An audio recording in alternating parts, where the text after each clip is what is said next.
Hi, friend. I'm going to be really open with you on this one because the idea of a New Year's resolution has never really resonated with me. Do you feel the same way? I'm curious if I'm the only one out there thinking this, but a few years ago, I heard the idea of setting an intention for a year in just one word. So picking one word and allowing that to be your intention for the entire year. And that idea really resonated with me. That hit home to me much more than a New Year's resolution. So in this episode, I'm diving into why I think that's the case and how setting an intention for the year or for the day or for marketing a specific yoga offering, whatever it is, we're tying this all in together about setting an intention.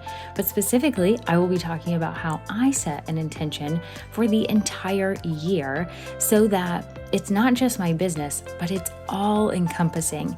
So just like you, the busy yoga teacher entrepreneur that you are, it is impossible to separate your business from your personal life. So I want to talk about that and how I set an intention that spans all areas of my life, and it can with you too. But before I talk about all of that, I want to welcome you to the Marketing Yoga with Confidence podcast. I'm your host, Amanda McKinney, and if I haven't had the pleasure of connecting with you yet, I'm so glad you're here. I share weekly tips on how to market your yoga in an authentic way each and every week. I love my job, I love what I get to do, and I'm so glad that you and I are now connected. And now I want to share a listener shout out. So I wish I knew the person's name, but with iTunes, someone can put in whatever they want and leave a review. So I want you to do this because then I get to shout out your name, but unfortunately, I don't know this person's name.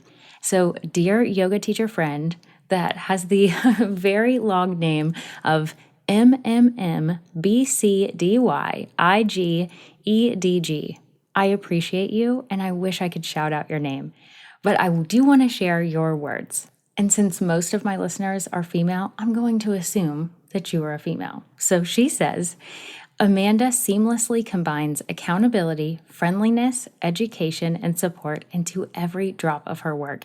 She's the bomb, and I'm so glad she's my coach. I love that I can listen to Amanda's short and sweet, like her, podcast episodes on my way home from teaching private yoga. Thanks to Amanda's support and coaching, I now know how to create content that is actually useful for my clients. Thank you so much, my sweet friend. As I'm reflecting on this year and I'm reading your words, it is just an absolute pleasure to hear this because as we do with setting intentions, we reflect back on what we've done. And so to be able to read these words makes everything even better. So thank you so much for writing this in particular on iTunes. Thank you for writing this review. Thank you for listening to the podcast and sharing it with other people. I love it so much and I appreciate you so very much. So if you want to be the next listener shout out, I would love for you to jump on iTunes and leave me a review. This not only allows me to shout out your name or your username on this podcast, but it also helps other people find this podcast. So if it has helped you in any way, do me a giant favor and leave a review, and I hope to be shouting out your name very soon. So let's dive in and talk about intentions.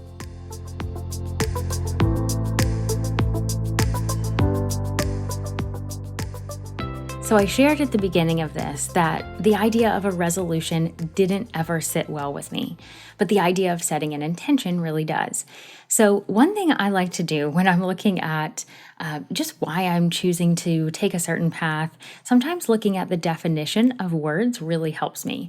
So the definition of a resolution is the act or process of resolving. And the definition of an intention is a determination to act in a certain way. So for me, this comes down to the idea that a resolution is actually starting from something is wrong and I need to fix it. So that idea, so many people use the resolution of losing 10 pounds in the next year, right? And that's a great goal. I totally understand setting a goal that has a time-bound, measurable outcome, all of that. I'm a big believer of goals. But when it comes to a resolution and thinking about the year ahead of us, thinking about something is wrong and I have to fix it just doesn't sit well with me. And if you're like me, then you think that same way. So the idea of an intention is saying, instead of something is wrong, it's just saying, I want to be this way. Going forward, this is what I want to do. So, bringing it back to yoga, of course, we meet our students where they are on the mat. You've heard that, you've probably said that, and you've given permission to your students to set an intention and be okay with where they are, not comparing themselves to other people or even to past versions of themselves.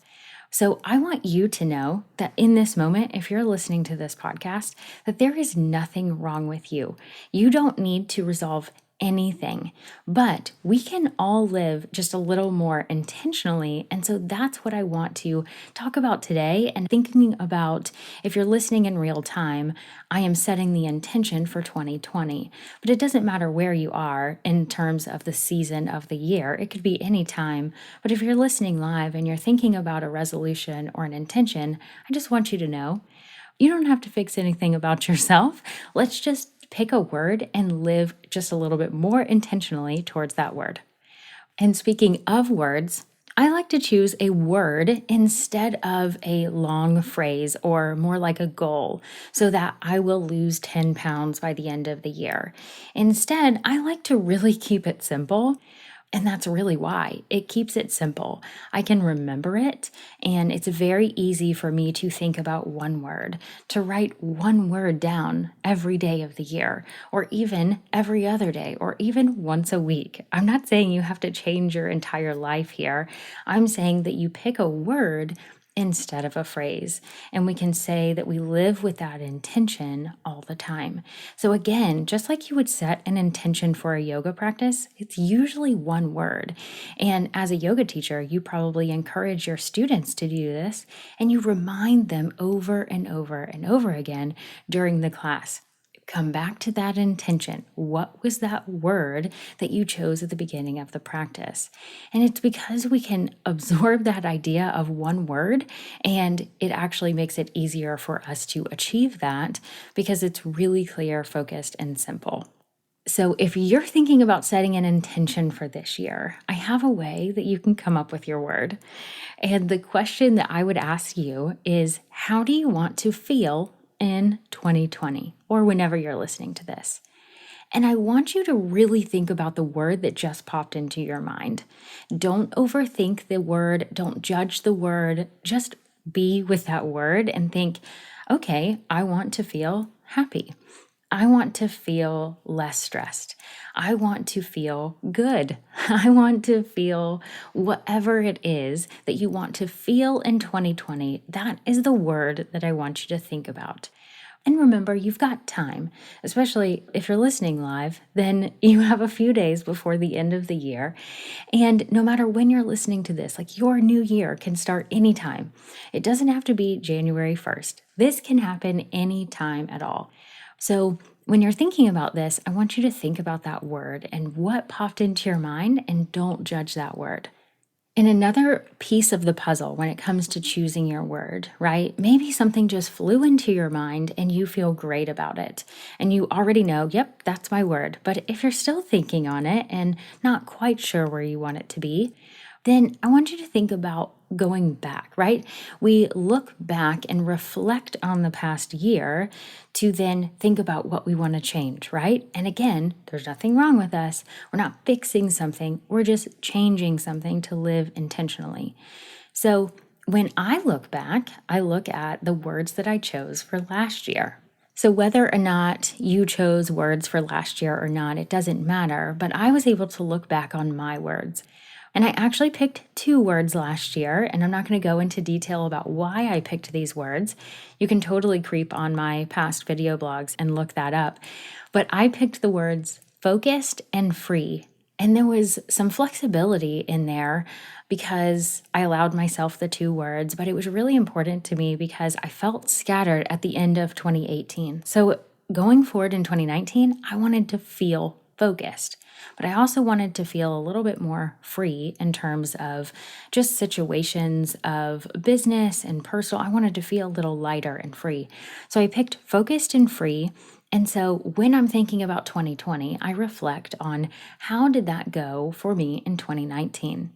And I'm super happy to say that upon reflection, thinking about how it went in 2019, I really did focus on those words of focused and free. And I set boundaries in my life that allowed me to stay super focused. And because of that, I accomplished a lot in 2019. The growth of my business was huge. We made some big shifts in our family dynamics in terms of boundaries of when we're working, when we're not, what we do with our time, all of that. My husband and I sat down and he had very similar goals. So maybe that's something to take into consideration. But remember that this is your word. Your word doesn't need to be your partner's word or your kid's word or your friend's word. Your word is only yours. But sometimes your intention for life will affect other people. So you might want to share this with the people that you live with or that you're close with for sure. But I'm really happy to say that setting those boundaries allowed me to feel more focused, less scattered, and definitely more free, which sounds kind of silly because it seems like putting boundaries in place might make you feel more structured or set, but it allowed a lot of freedom. So I'm very happy to say that I feel really good about the words that I set for last year. And that also helps me to know, okay, what do I want to walk away with in 2020? When a year from now, I'm sitting here reflecting on the last year, how do I want to feel? So once you've done some reflection and you have your word and you're feeling good about it, I want you to really absorb that word. And I don't want you to set it and forget it. Because here's the thing, there's going to be a million things that happen to us on a daily basis that we can lose sight of that intention. But again, I'm going to bring it back to that yoga practice. Just like you ask your students to set an intention at the very beginning of class, how many times do you typically remind them to think about that word, that intention? It's probably a handful of times in the course of an hour, right? So think about that. I want you to do the same thing for your life. So figure out what you can do to remind yourself of that word. Is it writing it down, putting it on a sticky note that's on your computer or on your mirror or on the dashboard of your car? How can you see it and look at it every day? How can you really read it? And how can you hear it? Maybe you say it verbally to yourself in the mornings or throughout the day. You actually say these words to yourself. Another great way of doing this is journaling. So if you already have a journal practice or you're thinking of starting one this next year or tomorrow, right? I'm going to encourage you to start today. And it doesn't need to have anything to do with your journal prompt for that day or anything. I want you to write it at the top of the page each day. So you don't have to write about that intention at all. All you have to do is write that word. So every single day, I want you to write that word somewhere. Doodle it on a piece of paper, put it on the background of your phone, or your computer. I just don't want you to leave this to chance. Because what I don't want you to do is get to the end of the year and think, oh, I set that word and I didn't do anything with it. I don't want you to do that at all. I want you to put matters into your own hands, put things in place, and say, this is how I'm going to remember this word. I don't know what it is. Maybe you get a sign printed and hang it up somewhere in your house. Whatever it is, make it known that that is your word. Eventually, you won't need the visual cue, right? But it's still helpful. If we can read it, write it, listen to it, whatever it is, we will remember that intention. So in those moments when we feel the opposite of how we want to feel, we can ground ourselves and think, okay, what can I do in this moment, in this situation that will allow me to feel even just a little closer to that emotion? Because we're not going to feel that every second of every day. That's not realistic. But what we can do is focus on it and try to get just a little closer each and every day. So just like anything in your life, you have to practice this and incorporating it into your life. You have to, pun intended here, you have to be intentional with setting an intention. You're going to have to work at this. Just like achieving a goal, you have to work towards that. And you have to remind yourself. So I don't want you to set it and forget it. So think about what would help you and how you can do that in your everyday life. And then do it. So I won't leave you hanging because I know you're just itching to know my intention, right? I told you that last year it was focused and free. So that was the words for 2019. And going back to the word of 2018, it was acceptance. And I wanted to share those to just show that I remember my words because they don't go away. They don't go away once you set this word. It's not like you set the word and then okay, that year is over. I'm going to move on from that emotion and go to another one. Maybe you do, but for me, they build upon each other. So for me in 2018, it was learning to accept things that maybe weren't the ideal situation. I had just started a business.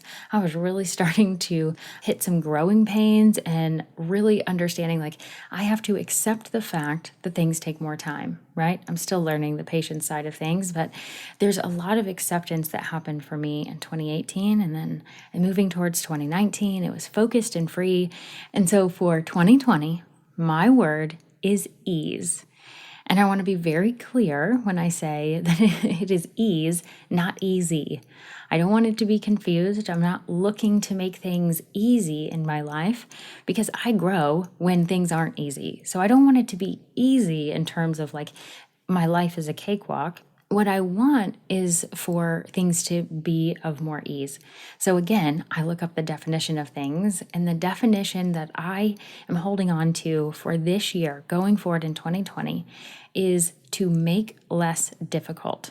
So for me, this is looking like, okay, looking at the systems of because you're listening, I have a podcast. So maybe there are 20 steps that I have to take to get this podcast episode and into your earbuds. How can I make that 19? How can I take one step out to make it just a little more of ease? Or how does it look for me to keep my family eating healthy on an everyday basis, but with more ease?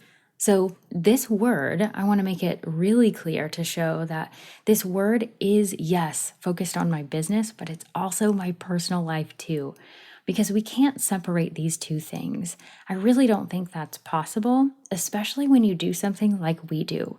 You're sharing yoga with the world, and maybe you have some other jobs as well, but you're sharing yoga with the world, and that is amazing. It's not like you turn that off when you are going about your day. Yoga is part of all of our days. So you can't just turn off your business. I think that that's kind of a myth in the world. So I like to choose a word that will stretch across all of the different aspects of my life. So not just business, but also personal. And this word of ease feels great to me. I hope you can hear the smile in my voice because I think about this word and how can I put more ease in everything that I do in life. And if I can reflect back on the year of 2020 and think, I helped myself have more ease, I am going to feel super successful. So that's how I came up with my word. That is my word for 2020. And so your next step is to set your intention for 2020 or for any season that you're in your life.